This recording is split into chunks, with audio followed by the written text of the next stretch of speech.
وہ حاکم شاہ کا بیٹا تھا، 10 گاؤں کا جاگیردار۔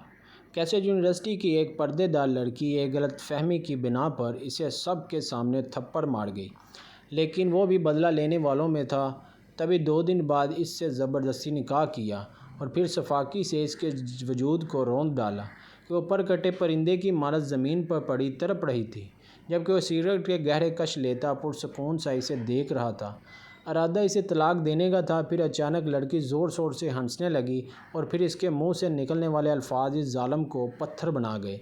وہ اسے فوراً باہوں میں اٹھائے باہر کی جانب بھاگا اور پھر فجر آج کے دن تم یہ عبایات اتار کر آ سکتی تھی۔ یونیورسٹی میں آج ان لوگوں کا آخری دن تھا، جسے یادگار بنانے کے لیے ان کے جونیئرز نے ان کے لیے فیئرویل کا شاندار انتظام کرتے ان سب کا بہت خوبصورت ویلکم کیا تھا۔ پچھلے 4 سال سے سب اسے عبایا میں مکمل طور پر اپنا چہرہ چھپائے دیکھا تھا۔ کوئی نہیں جانتا تھا کہ فجر اقبال دیکھنے میں کیسی لگتی ہے۔ اس کے سب دوست اسے دیکھنے کے خواہاں تھے۔ نہ وہ کبھی کسی سے بات کرتی، نہ ہی کسی کو خود سے بات کرنے کی اجازت دیتی۔ یہی وجہ تھی کہ ہر لڑکا اسے دیکھ کر اسے بے پردہ دیکھنے کا خواہشمند تھا، اور وہ خود کو اپنے محرم کے لیے سینٹ کر رکھتی تھی۔ اس کی یہ ادا ہر ایک کو اپنا اسیر کرتی تھی۔ اس کا لڑکوں سے ہٹ کر چلنا، سخت نظروں سے دیکھنا، مخاطب کرنے پر انسنا کرنا جیسے ان کے لیے کوئی بہت ہی خوبصورت منظر ہوتے تھے، سوائے ایک جو اس کے پردے کو ہمیشہ ہی ناگواری سے دیکھ کر گردن چٹکاتا تھا۔ اور آج بھی ایسا ہی ہوا کہ وہ اسے دیکھ کر اپنے کہے الفاظ پھر سے دہرانا گیا، جو فجر کو دیکھ کر بے ساختہ اس کے منہ سے نکلتے تھے۔ یہ پردے کی بو آ گئی، مجھے لگا تھا کہ یہ نہیں آئے گی۔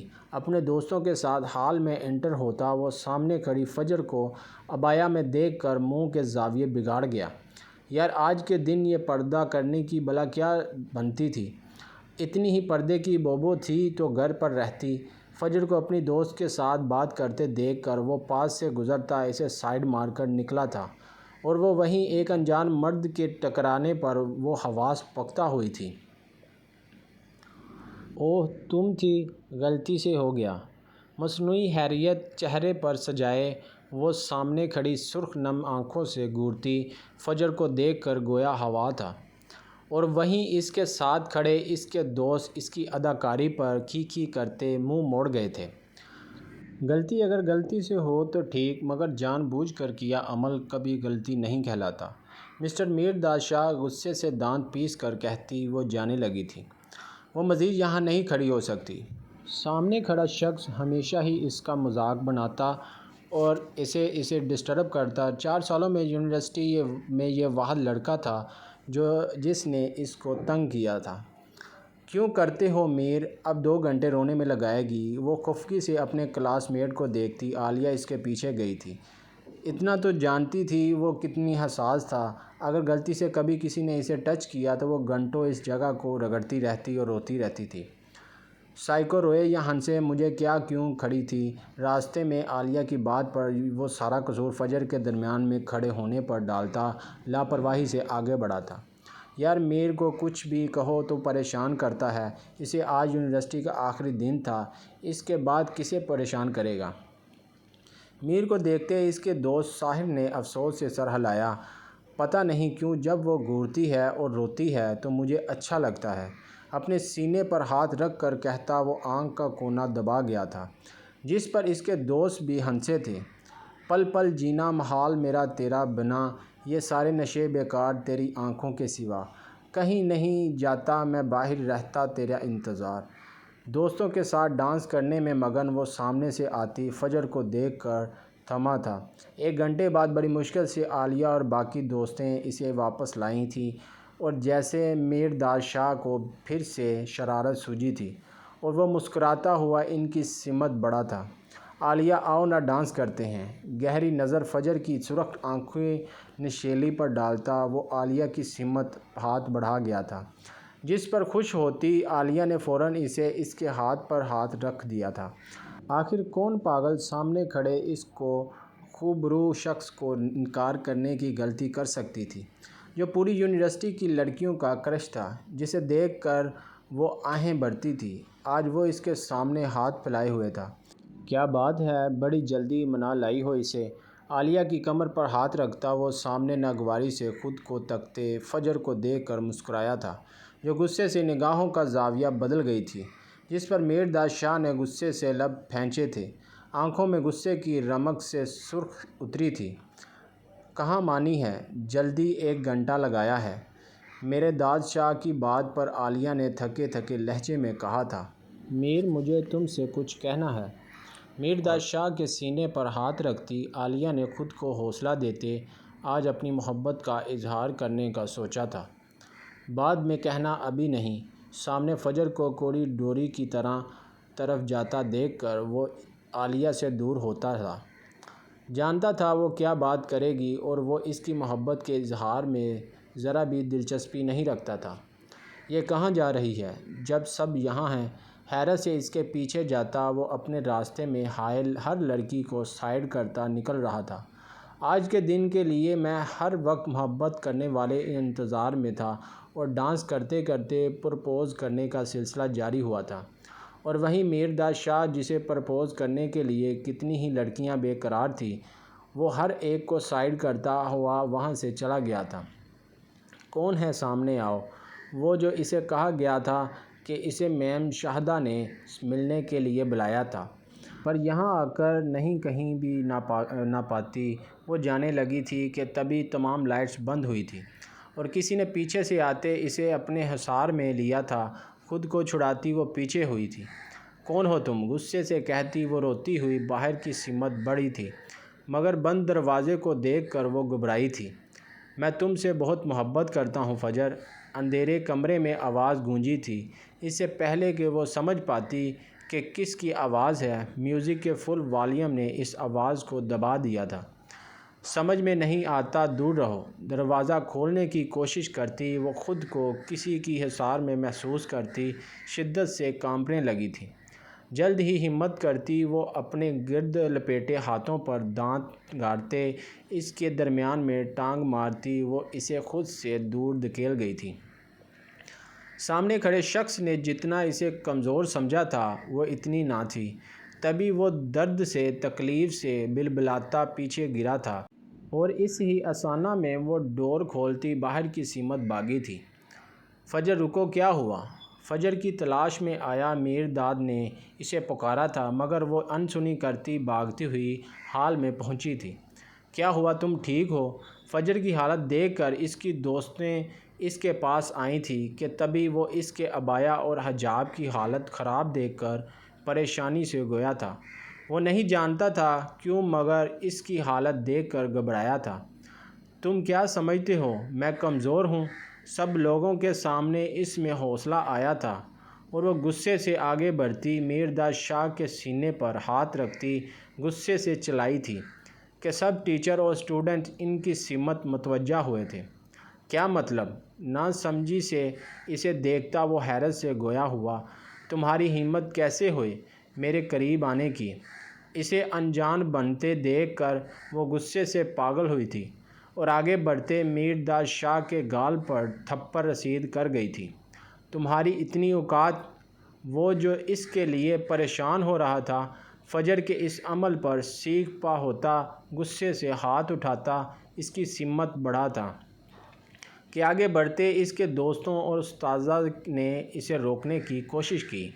اس نے مجھے آپ کے نام پر جھوٹ بول کر اکیلے میں بلایا اور میرے ساتھ بدتمیزی کرنے کی کوشش کی۔ اپنی میم شاہدہ کو دیکھتی وہ روتے ہوئے چلائی تھی اور وہیں ایک نے حیران کن نظروں سے میرداد شاہ کو دیکھا تھا، جو یونی کی ہر لڑکی سے کترا کر چلتا تھا، اور فجر تو اسے کبھی پسند ہی نہیں رہی تھی۔ وہ ایسا کر سکتا ہے؟ ہر ایک حیران تھا۔ بکواس کر رہی ہے؟ میں پاگل ہوں تم جیسی گھٹیا عورت کو اکیلا بلاؤں گا؟ فجر کے الزام پر وہ طیش و اشتعال انگیزی سے کہتا، سب کو دور دھکیلتا اس کی سمت بڑھا تھا۔ مقابل کو کسی کے کنٹرول میں نہ آتے دیکھ کر وہ ڈر سے کپکپائی ہوئی قدم پیچھے لیتی اسے گھورنے لگی تھی کہ تبھی پروفیسر وسیم، جو میرداد شاہ کے بابا کے بہت اچھے دوست تھے، وہ آگے بڑھے تھے اور اس بپھیرے شیر کو جکڑنا تھا۔ میر، کیا کر رہے ہو؟ ایک نام ہے تمہارا اسے سمجھاتے پروفیسر وسیم گرائے تھے۔ میں چھوڑوں گا نہیں اسے، اس نے مجھ پر ہاتھ اٹھایا۔ میرداد شاہ پر اس تھپڑ کا حساب لے کر رہوں گا سر، غصے سے کہتا وہ ان کی گرفت سے نکلتا۔ فجر کی سمت بڑا تھا، وہ تھر تھر کانپتی بے خوفی سے اس کی خونی اتری آنکھوں میں آنکھیں ڈال کر کھڑی تھی۔ میرداد فجر کو کوئی غلط فہمی ہوئی ہے، وہ معافی مانگے گی تم سے۔ اسے نہ سنبھال پاتے وہ پروفیسر وسیم نے بات ختم کرنے کی کوشش کی تھی۔ مجھے کوئی غلط فہمی نہیں ہوئی، یہاں تھا وہاں گھٹیا تھا، گھٹیا انسان۔ پروفیسر وسیم کی بات پر وہ افسوس سے انہیں دیکھتی بولی تھی، ایک الفاظ اور نہیں ورنہ جان سے مار دوں گا لڑکی۔ ہر ایک کو اس کے سامنے آتے دیکھ کر وہ غصے سے داڑھا تھا اور آس پاس لگے تمام لائٹس اور بڑے رکھے گئے بکے لات مار کر دور اچھال گیا تھا۔ اس کا بس نہیں چل رہا تھا اس لڑکی کو وہ گلا دبا دے، اس کی زبان کھینچ لے جس سے وہ اس کے کردار پر سوال اٹھا رہی تھی۔ میر سنبھال خود کو، ایسے سب کی نظروں میں کیوں آ رہا ہے؟ بدلہ لینا ہے تو بعد میں لینا، ابھی پروفیسر وسیم کی بات مان اور چل یہاں سے۔ ابھی سب اس کے ساتھ ہیں، اس کے پاس آتے اس کے خاص دوست فرید نے اسے سمجھایا تھا اور وہ کافی حد تک اس کی باتوں کا مطلب سمجھتا، غصے سے تن فن کرتا وہاں سے نکل گیا تھا۔ 10 گاؤں کے جاگیردار سردار حاکم شاہ کا چشم و چراغ میرداد شاہ، جو بڑی ہی منت مرادوں کا ثمر نہیں شادی کے 11 سال بعد ملا تھا، جس کی وجہ سے وہ ضدی طبیعت کا مالک تھا۔ ماں باپ کی بے جان لاڈ پیار نے اسے بگاڑ رکھا تھا۔ غصہ جنون تو اس کے خون میں شامل تھا، بدلہ لینا اس کی فطرت تھی، جو آج وہ کیسے پیچھے ہٹ جاتا۔ بڑی محفل میں اس لڑکی نے نہ صرف اس کے کردار پر انگلی اٹھائی، اس پر ہاتھ اٹھانے کی جرأت کی تھی۔ حاکم شاہ نے تو کبھی اونچی آواز میں نہ تو خود اس سے بات کی تھی، نہ کسی کو کرنے کی اجازت دی تھی، اور وہ کل کی لڑکی اس پر چلا کر ہاتھ اٹھا کر کیسے سکون سے رہ سکتی تھی۔ 2 دن سے وہ سو نہیں سکا تھا۔ وہ یونی سے سیدھا گاؤں آیا تھا اور اب 2 دن سے حویلی کے کمرے میں بند تھا کہ اسے اس کے دوست فرید نے فون کر کے اسے جلدی شہر آنے کا کہا تھا، اور وہ جو پچھے 2 دن سے کمرے میں بند سگریٹ اور شراب پی پی کر خود کو سکون دینے کی کوشش کر رہا تھا، فوری طور پر اٹھا اور فریش ہو کر تیار ہونے کے لیے بڑھا تھا۔ آج تم نہیں بچو گی پردے کی بو، آج میرا داد شاہ تمہیں بتائے گا کہ مرد جب بدلہ لینے پر آتا ہے تو کیسے لیتا ہے۔ بلیو جینس پر بلیک کلر کی شرٹ پہنے اور وہ بالوں کو سیدھا کرتا، خود پر مہنگے پرفیوم بھر بھر کر لگاتا، وہ لبوں پر فتح کن مسکراہٹ سجائے خود کو دیکھ کر اپنا سامان اٹھاتا باہر کی سمت بڑھا تھا۔ توفیق میرے آنے تک کمرہ صاف ہو، بوتلیں بابا سائیں کی نظر میں نہ آئیں ورنہ تمہیں دنیا کی نظروں سے گم کر دوں گا۔ کمرے سے نکلتا وہ باہر کھڑے خاص ملازم کو دیکھتا، سخت وارننگ زدہ نظروں سے کہتا۔ نیچے اترا تھا جہاں ناشتے کی میز پر بیٹھے حاکم شاہ اسے دیکھ کر خفگی سے رخ موڑ گئے تھے۔ سلام اماں سائیں، مسکرا کر پیچھے سے اپنی ماں کے گلے میں ہاتھ ڈالتا وہ اس کے سر پر پیار کرتا۔ اپنی بابا سائیں کے خفا چہرے کو دیکھ کر ان کی سمت بڑھا تھا۔ وہ 2 دن سے حویلی میں تھا اور ان سے ملا نہیں تھا۔ وہ جب بھی اس کے کمرے کے باہر گئے وہ دروازہ کھول کر نہیں دیتا تھا۔ وہ بھی اس کے باپ تھے، تبھی انہوں نے اس کے کمرے میں جانے والا کھانا رکوا دیا تھا، اس بات سے انجان کہ ان کے جانے کے بعد بلقیس بیگم توفیق کے ہاتھ اس کمرے میں کھانا بھجوا دیتی تھی۔ سوری بابا سائیں، بہت تھکا ہوا تھا، سویا تو خبر ہی نہیں ہوئی، جاگنے کی کپڑے پہننے کی کے برابر ہیں، آپ کے سامنے کیسے آتا؟ آپ کو تو پتہ ہے مجھے ان کپڑوں میں نیند نہیں آتی، جن میں سوتا ہوں وہ آپ کو پسند نہیں، اس لیے دروازہ نہیں کھولا۔ ان کے ناراضگی کی بابت جانتا وہ جھوٹ کا سہارا لیتا، بات بنا گیا تھا۔ بس بیٹھ جاؤ، ایسی وضاحتیں پیش کرتے دیکھ کر وہ گردن جھک گیا تھا۔ ناشتہ باہر کروں گا شام میں آپ کے ساتھ، ان کے ہاتھ چومتا خوشی سے کہتا فون پر آتے فرید کے نام کو دیکھتا عجلت میں نکلا تھا۔ پڑھائی مکمل ہو گئی ہے؟ لڑکے کی لڑکی دیکھو بیگم۔ اسے جاتے دیکھ کر حاکم شاہ جو اپنے بیٹے کے پیر دیکھ رہا تھا سنجیدگی سے اپنی بیگم سے گویا ہوئے، جس پر وہ مسکرا کر اسبات میں سر ہلا گئی تھی۔ وہ تو خود اپنے خوبرو بیٹے کے سر پر صحرا سجانے کو بے قرار تھی۔ کون ہے؟ مجھے یہاں کیوں لایا گیا ہے؟ ہوش میں لوٹتی وہ خود کو ایک انجان کمرے میں دیکھ کر وہ حواس بیدار ہونے پر بھاگ کر ڈور کی سمت لپکی تھی اور دستک دینے لگی تھی۔ کوئی ہے؟ مجھے نکالو یہاں سے۔ باہر سے آتی ہنسنے کی آوازوں پر زور زور سے دروازے پر دستک دیتی وہ روتے ہوئے فریاد کر رہی تھی، لیکن اس کی سنتا کون؟ باہر جو تھے وہ تو اپنے مالک کے کہے مطابق کانوں میں روئی ٹھونس کر بیٹھے اپنی کامیابی کا جشن منا رہے تھے۔ کون ہے؟ مجھے یہاں کیوں لائے ہو؟ کسی کو نہ سنتے دیکھ کر وہ سفید مرمرے کے ٹھنڈے فرش پر بیٹھتی چلی گئی تھی کہ تبھی وہ سامنے لگے بڑے بڑے پردے دیکھ کر ان کی جانب لپکی تھی۔ گلاس ونڈو جو لاک تھی، رات کی چاندنی میں جلتی لائٹس دیکھتی وہ رات کا وقت دیکھ کر چونکی تھی۔ مطلب وہ صبح سے لاپتہ تھی۔ یہ کون لوگ تھے جو اسے اٹھا کر لائے تھے؟ وہ سمجھ نہیں پا رہی تھی۔ اس سے پہلے کہ وہ گلاس ونڈو کو توڑتی، ڈور ان لاک ہوا تھا اور اندر ایک لمبا چوڑا شخص چہرے پر رومال باندھے داخل ہوا تھا۔ حجاب جو پہلے ہی کھل چکا تھا بیڈ پر پڑا تھا، اب جوڑے سے نکلتے بال جا بجا اس کے چہرے اور گردن پر بکھرے ہوئے تھے۔ بڑی بڑی براؤن نشیلی آنکھیں رونے کی شدت سے سرخ ہوئی تھیں۔ سرخ عارضی پتلی لمبی ناک، کپ کپاتے گلاب لب، اور وہ اسے دیکھ کر اپنی جگہ پرسٹل ہوا تھا۔ پہلی بار اسے دیکھا تھا اور آنکھیں چپکنے سے انکاری تھی۔ 25 سالہ زندگی میں پہلی بار اتنا حسن دیکھا تھا۔ آنکھوں کو کھیرا کر دینے والا اس نے تو ہمیشہ سرخ نشیلی آنکھیں ہی دیکھی تھی، جنہیں دیکھ کر وہ ہمیشہ رخ موڑ جاتا تھا۔ مقابل کو دیکھنے کی چاہ تو کبھی دل میں جاگی ہی نہیں تھی کہ کون ہو تم؟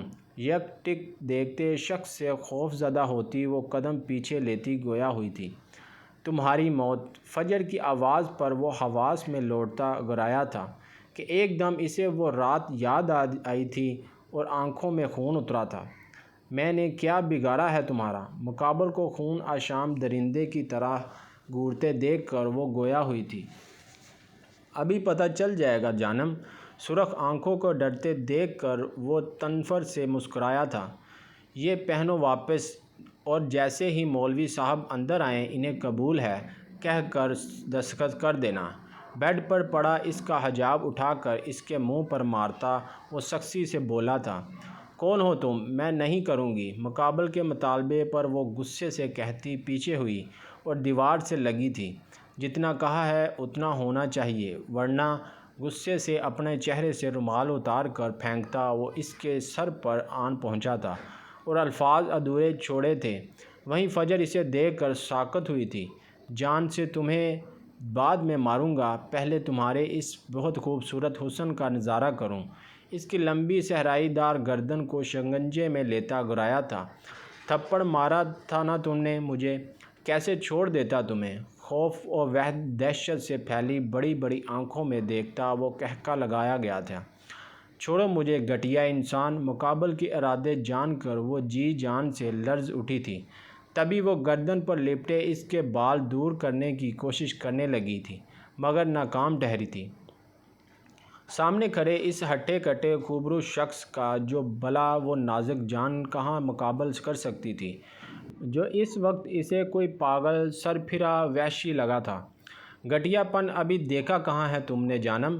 اسے مچلتے دیکھ کر وہ اسے دیوار سے پن کرتا، ایک ہاتھ کا دباؤ اس کی گردن پر بڑھاتا، دوسرے ہاتھ سے بے باکی سے اسے چھو گیا تھا۔ کیا چاہتی ہو؟ تمہارے خوبصورت حسن کو بغیر نکاح کے دیکھ لوں؟ جانم اگر تم یہ ہیں چاہتی ہو تو پھر یہی صحیح۔ اسے خوف سے سانس روکتے دیکھ کر وہ لب دباتا گہرا مسکرایا تھا اور ایک جھٹکے سے رخ بدلتا اسے بیڈ پر دھکا دے گیا تھا۔ بیڈ پر گرتی وہ ہر ہراساں نظروں سے دیکھتی نفی میں سر ہلانے لگی تھی۔ آواز جیسے نکلنے سے انکاری تھی، وہ چاہ کر بھی بول نہیں پا رہی تھی۔ جس عزت کی حفاظت کے لیے اس نے اس پر ہاتھ اٹھایا تھا آج وہ شخص ایک بار پھر سے اسے بے آبرو کرنا چاہتا تھا۔ میرے قریب نہیں، میں کروں گی نکاح پلیز، مجھے خود پر جھکتے میرا داد شاہ کے سامنے وہ ہاتھ جوڑتی، ٹوٹے پھوٹے الفاظ ادا کرتی حامی بھر گئی تھی۔ گڈ، ویری گڈ، لبوں پر دل فریب مسکراہٹ سجاتا وہ اس کے نرم و ملائم گال کھینچتا کھڑا ہوا تھا۔ چند ہی منٹوں بعد وہ خود مولوی کے ساتھ کمرے میں داخل ہوا تھا اور اس کے ساتھ آ کر بیٹھتے ہوئے گن اس کی سائیڈ میں رکھتے اس سے قبول کروایا تھا۔ حجاب میں چمکتی اس کی نشیلی گلابی آنکھیں قہر ڈھا رہی تھیں۔ تبھی وہ ایجاب و قبول کے بعد اپنے دوست فرید کو مولوی صاحب کو لے جانے کا اشارہ کرتا ڈور لاک کر گیا تھا۔ صبح 9 بجے آفس کے لیے چلاتی فجر کو اس کے دوست فرید نے مل کر کڈنیپ کیا تھا اور اب رات کے 11 بجنے کو آئے تھے۔ وہ اس بے حسن انسان کے قید میں تھی، اب تو وہ اس سے نکاح کر چکا تھا۔ وہ ایک طرف سے مطمئن تھی کہ وہ اس سے نکاح کر کے اسے اپنی عزت بنا چکا تھا کہ تبھی میرداد شاہ کے الفاظ سن کر اسے آسمان پر سر پر گرتا محسوس ہوا تھا۔ بس ایک رات پھر صبح تمہیں طلاق دے کر تمہاری بیوہ ماں کے دروازے پر پھینک دوں گا۔ آج کی رات تمہارے اس مکمل حسن سے میں اپنی انا کو تسکین پہنچاؤں گا اور تمہیں بتاؤں گا میرے داد شاہ پر ہاتھ اٹھا کر تم نے کتنی بڑی غلطی کی ہے۔ قدم بہ قدم اس کی سمت بڑھتا، وہ گہری بے باک نگاہیں بلیک کلر کے عبایا میں چھپے اس کے دلکش سراپے پر گارے ہوئے تھا، جسے دیکھنے کا وہ بے صبری سے منتظر تھا۔